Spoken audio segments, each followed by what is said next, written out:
आज हाम्रो स्कुलमा वेलकम प्रोग्राम हुँदा के कस्तो भयो, साथीको कपाल मैले किन तानेको त।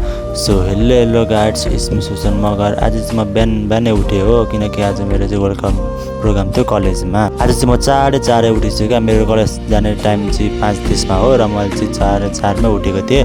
अनि फटाफट मैले पनि लुगासुगा लाएर रेडी भएँ। मैले चाहिँ अलिक छिट्टै जाडै आएको कारणले बस कुर्नु पऱ्यो र एकछिनपछि म पनि कलेजमा पुगेँ हो। अनि कलेजमा पुग्ने बित्तिकै एकछिन साथीहरूको वेट गरेँ। साथीहरूको वेट नगर्दै साथीहरू पनि फटाफट आउनु थाले। अनि 12को दाजुदिदीहरूले चाहिँ यस्तो डेकोरेसन गर्नुभयोहरूलाई मेरो मोबाइलबाट हटस्पट अन गरिदिएको। साथीहरूले त मेरो त वास्तै गर्दैन त, एकछिन मोबाइलको हटस्पट बन्द गरिदिएको। साथीहरू त राम्रो पुरै देशले फायर भएको रहेको छ। सबैजना गेम खेल्दै थियो अनि म चाहिँ भने मोबाइलमा हेरिरहेको थिएँ भिडियो। अनि देख्न सक्नुहुन्छ हाम्रो पुरै ह्यान्डसम म्यान। अनि हाम्रो फर्स्ट पर्फर्मेन्स चाहिँ यहाँ हुँदैछ हो। अनि सेकेन्ड पर्फर्मेन्स पनि भइसक्यो। तर थर्ड पालामा चाहिँ हामीले चाहिँ यस्तो लामो डान्स भइरहेको थियो कि नि, डान्स गर्ने मान्छे थाकेको थिएन तर हामी पनि चिच्याउने मान्छे भने चाहिँ पुरै थाकिरहेको थियो हो।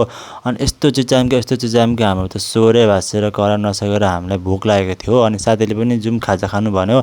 अनि त्यसपछि हामी क्यान्टिनमा गयौँ। अनि गएर साथीले अर्डर गरेर खाजा, अनि मैले मुखसुख धोएर हाम्रो समोसा आएको थियो खाजा हो। अनि त्यसपछि त्यसलाई हामीले खायौँ। अनि खाएर हामीलाई चाहिँ सरहरूले बोलाउनु भएको थियो कि हामीलाई यसो टिको लगाइदिनु भनेर।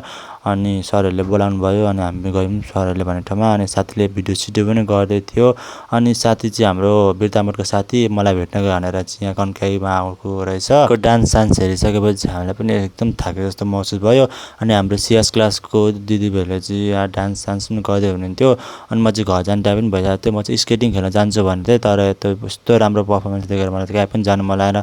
अनि यसपछि हामी पनि लाग्यौँ घरतर्फ। सो आजको लागि यति नै। Thanks for watching guys.